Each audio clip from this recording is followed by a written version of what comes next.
28 April Shanidev নিজের নক্ষত্র উত্তরা ভাদ্রপদে প্রবেশ করবে। 13ই জুলাই আবার বকরি হবে উত্তরা ভাদ্রপদে এবং অক্টোবরের 3 তারিখে বকরি অবস্থায় ফিরে আসবে পূর্বা ভাদ্রপদ নক্ষত্র, যেটা দেবগুরু বৃহস্পতির নক্ষত্র। এই যে নক্ষত্র অবস্থান করছে নিজের নক্ষত্রে, তো তুলা রাশির উপর কী প্রভাব পড়বে এই বিষয়ে আজকে বিশেষভাবে তুলে ধরব। তুলা রাশির কারক গ্রহই হচ্ছে শনিদেব। চতুর্থ ঘর এবং পঞ্চম ঘরের অধিপতি শনিদেব নিজের নক্ষত্র অবস্থান করবে। তো যাই হোক, অনুষ্ঠানটি শুরু করার আগে সমস্ত দর্শক বন্ধুদের নমস্কার জানাচ্ছি। তার সাথে বলবো, যারা বহুদিন ধরে আমাদের অনুষ্ঠান দেখেন, এখনও পর্যন্ত সাবস্ক্রাইব করেননি, তাদের কাছে বিশেষভাবে অনুরোধ করব চ্যানেলটিকে সাবস্ক্রাইব করার জন্য। যারা জ্যোতিষী প্রেমী, জ্যোতিষীকে ভালোবাসে, জ্যোতিষীর উপর ইন্টারেস্টেড, তাদের জন্য খুবই ভালো হবে। আগামী দিনে তুলা রাশি সম্পর্কিত বহু ভিডিও এই চ্যানেলে আপলোড দেওয়া হবে। তবে আমি কোনো রকমভাবে দর্শক বন্ধুদের বিভ্রান্তের মধ্যে রাখতে চাই না। এটা গ্রহদের গোচরের উপরই আলোচনা করা হচ্ছে, কারো কোনো রকম ব্যক্তিগত কুষ্টি ধরে আলোচনা নয়। এটা আপনারা চন্দ্ররাশি অনুসারে দেখবেন।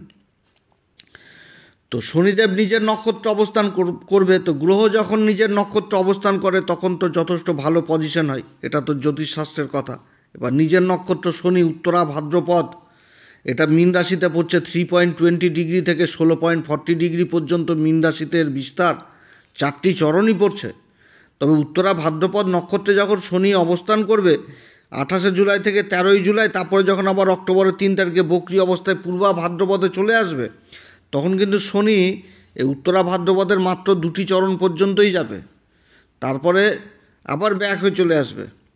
তো উত্তরা ভাদ্রপদ নক্ষত্র, এই নক্ষত্রের অধিপতি দেবতা হচ্ছে আহির বুধান্না, আর এই নক্ষত্রের অধিপতি হচ্ছে শনিদেব। রাশি হয়ে গেছে দেবগুরু বৃহস্পতি মীন রাশি। আহির বুধান্না পৃথিবীর নিচে বসে থাকা একটি সাপ, যার কোমরের নিচের অংশটি সাপের মতন, উপরের অংশটি দেবতার মতন। শেষনাগের সাথে তুলনা করা হয়েছে এই দেবতাকে। শেষনাগ, যে শেষনাগের উপর শ্রী বিষ্ণু শয়ন করে।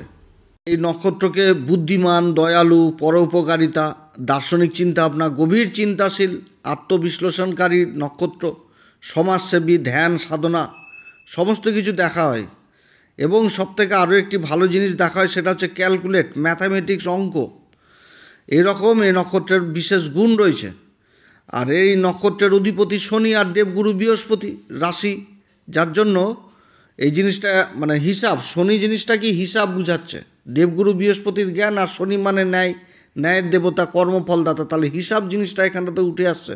এই নক্ষত্র শত্রুতা জিনিসটাকে খুব ভালো বুঝে, যে কেউ যদি শত্রুতা করে তো কীভাবে শত্রুতা নিভাতে হয়। আবার বন্ধুত্ব জিনিসটাকেও খুব ভালো বুঝে, যে কেউ যদি বন্ধুত্বের হাত বাড়ায় তার সাথে বন্ধুত্ব কিভাবে টিকিয়ে রাখা যায়, তার জন্য কিন্তু মানে খুবই ভালো একটা। আর সত্য জিনিসটাকে বেশি পছন্দ করে, মিথ্যাচারী, বেইমানি এগুলো জিনিসকে পছন্দ করে না। ডিসিশন নেওয়ার ক্ষমতা খুব ভালো থাকে, যে কোনো ব্যাপারে ডিসিশন নেওয়ার জন্য এরা যথেষ্ট এগিয়ে থাকে। অনুতাপ, মনে করে যে ডিসিশন নিতে দেরি হলো তার জন্য যে একটা অনুতাপ, এই জিনিসটা কিন্তু এদের মধ্যে নাই, খুবই কম দেখা যায়। এবং সমাজে এদের কিন্তু মান সম্মান যথেষ্ট বৃদ্ধি পায়, সমাজ আবার এদেরকে মনেও রাখে। এবং এদের দেখানো লাইনে যদি কেউ চলে তো জীবনে অবশ্যই উন্নতি করতে পারবে। সমাজে যদি কোনো কাজ বাজে হয় তার জন্য প্রোটেস্ট করে, আবার ভালো কাজ হলে তার জন্য প্রশংসাও করে, যেহেতু ন্যায়ের দেবতা শনিদেব, কর্মফলদাতা। এরা নিজেদের জীবনটাকে হিসাবের মধ্যে নিয়ে চলতে খুব ভালোবাসে, এক একটা ক্ষুদ্র থেকে ক্ষুদ্র হিসাব করতে ভালোবাসে। এই সমস্ত এই নক্ষত্রে জন্মানো জাতক জাতিকারা ম্যাথামেটিক্স, অঙ্ক, হিসাব জিনিসটাকে খুব ভালো বুঝে। আবার জাতিকারা, এই নক্ষত্রের জাতিকারা খুবই সৌভাগ্যবান হয়। মা লক্ষ্মীর সাথে তুলনা করা হয়েছে, যে গৃহে যায় সেই গৃহে শ্রীবৃদ্ধি ঘটায়। এই উত্তরা ভাদ্রপদ নক্ষত্রের জাতিকাদের বিয়ে করার জন্য বহু জাতক আগ্রহী হয়। তো শনিদেব নিজের নক্ষত্রে উত্তরা ভাদ্রপদে অবস্থান করবে, আর গ্রহ যখন নিজের নক্ষত্রে অবস্থান করে তখন তো তার ফলে বৃদ্ধি করে দেয়। আর শনি হচ্ছে কি এই তুলা রাশির ক্ষেত্রে কারক গ্রহ, কারণ তুলা রাশিতে শনি উচ্চ হয়ে যায়। শনি অবস্থান করবে ষষ্ঠ ঘর মীন রাশিতে। এবার ষষ্ঠ ঘরে শনি এমনিতেই কারক, প্রবল শত্রুহন্তার যোগ তৈরি করে দেয়। তবে এইখানটাতে শনির কিন্তু বিচার অন্যরকম হয়। শনি ষষ্ঠ ঘরে অবস্থান করলে প্রবল শত্রুহন্তা যোগ তৈরি করে, কিন্তু শনির চলার ধরনটা কিন্তু অন্যরকম হয়ে যায়। এখানেতে মঙ্গলের মতন না যে আগে মারামারি করে নিল শত্রু নাশ করে দিবে, এরকম না। শনি কিন্তু ধীর গতিতে একটা কাজকে বারবার চেষ্টা করার পর তারপর শত্রু বিনাশ করে দেয়। তো শনির এই পরিবর্তন পরিবর্তন হয়েছে শনির, ষষ্ঠ ঘরে অবস্থান করছে, এতদিন পূর্বা ভাদ্রপদে ছিল, এবার নিজের নক্ষত্র উত্তরা ভাদ্রপদে এসেছে। তো শনির এই পরিবর্তনে সবার প্রথম যে শনির দুটি ঘরের যে অধিপতি এই তুলা রাশির ক্ষেত্রে চতুর্থ ঘর এবং পঞ্চম ঘর, এই দুটি ঘরে তো প্রভাব দিবেই। এবার যে ঘরে অবস্থান করছে সেটাও কিন্তু একটা ত্রিকোণের মধ্যে পড়ছে। আমি এর আগে বলেছিলাম এর আগের ভিডিওতে, যেটা একটা ত্রিকোণ পড়ছে সেটা হচ্ছে কি অর্থ ত্রিকোণ, অর্থাৎ রাশির দ্বিতীয় ঘর, আর এই যেটা দ্বিতীয় ঘর বৃশ্চিক রাশি, আর এই যে মীন রাশি এবং হচ্ছে কর্কট রাশি, এই যে একটা ত্রিকোণ তৈরি হয়েছে এটা অর্থ ত্রিকোণ। এই ত্রিকোণটাকেও কিন্তু বিশেষভাবে প্রভাবিত করবে। এবং শনির যে দৃষ্টিগুলো পড়বে, শনির তো তিনটি দৃষ্টি। শনির তৃতীয় দৃষ্টি পড়ছে অষ্টম ঘরে, যেটা হচ্ছে বিশ্বরাশি, বিশ্বরাশির অধিপতি শুক্রের সাথে পরম সম্পর্ক হচ্ছে মিত্রতা। তারপরে দ্বাদশ ঘর, যেটা হচ্ছে কন্যা রাশি, কন্যা রাশির অধিপতি বুধ, এখানটাতেও সম্পর্ক মিত্রতা। এবং শনির দশম দৃষ্টি পড়ছে কোথায়? তৃতীয় ঘর ধনু রাশিতে। তাহলে ধনু রাশি এটা সম রাশি এবং অবস্থান করছে কোথায়? গুরুর রাশিতে। গুরুর রাশি মীন রাশিতে অবস্থান করছে এবং গুরুর রাশি ধনু রাশিকেই দেখছে। অর্থাৎ এই ষষ্ঠ ঘরে অবস্থান এই শনি অনেক কিছুই কিন্তু বুঝাচ্ছে এই তুলা রাশিকে এই সময়কালে। শনি হচ্ছে কি সেবার কারক, শনি হচ্ছে কি দায়িত্ব, অনুশাসন জিনিসটাকে বেশি পছন্দ করে।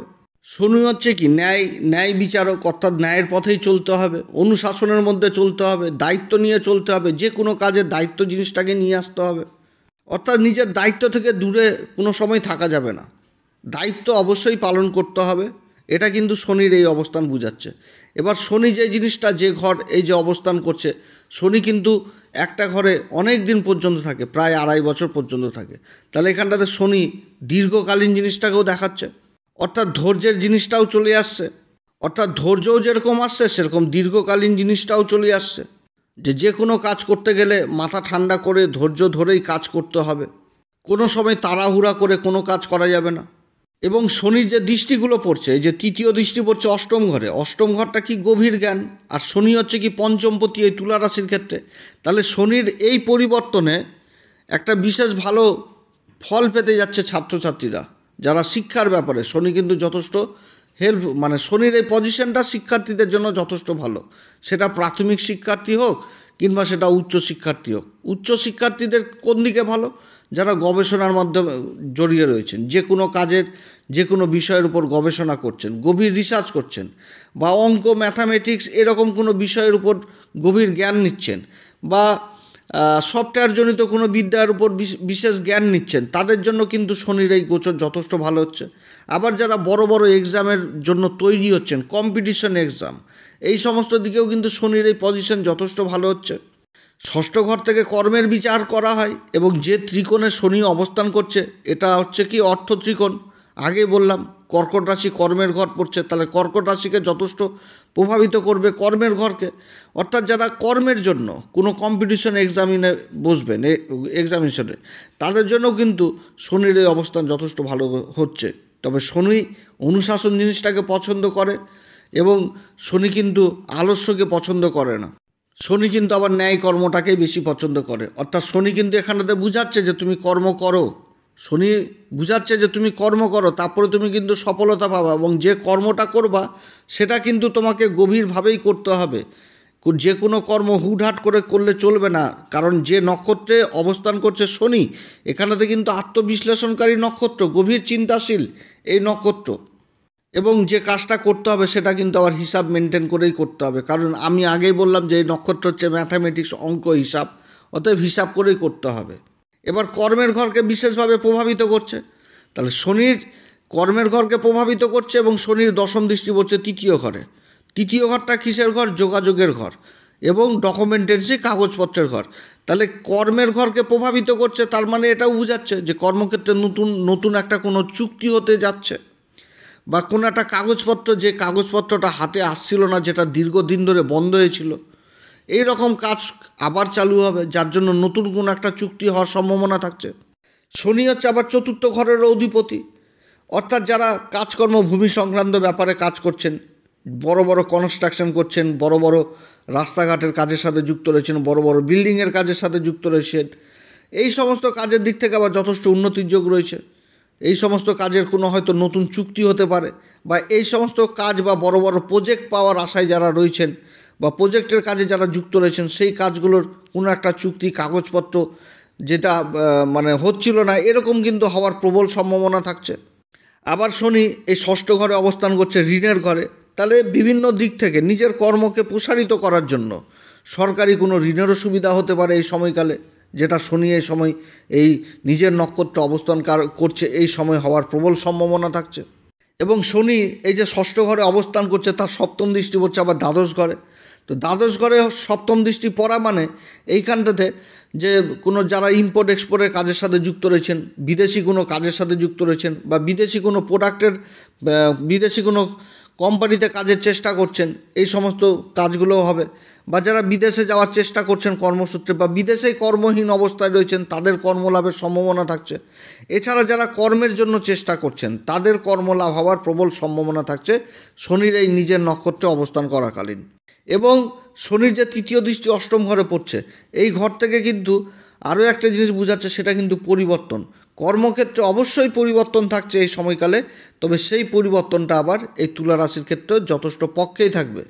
কারণ এইখানটাতে শনির মিত্র ভাব চলে আসবে, যেহেতু তৃতীয় দৃষ্টিটা পড়ছে বৃষ রাশিতে, শুক্রদেবের ঘর। তো শুক্রের সাথে সম্পর্ক হয়েছে পরম মিত্রতা।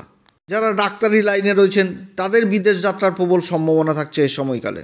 যারা কথাবাচকের কাজের সাথে যুক্ত রয়েছেন, অ্যাডভাইজারের কাজের সাথে যুক্ত রয়েছেন, এই সমস্ত কাজগুলোকে বিশেষভাবে প্রভাবিত করবে শনি। কারণ এই যে ষষ্ঠ ঘরের এই যে অবস্থান, খুবই ভালো অবস্থান হতে যাচ্ছে।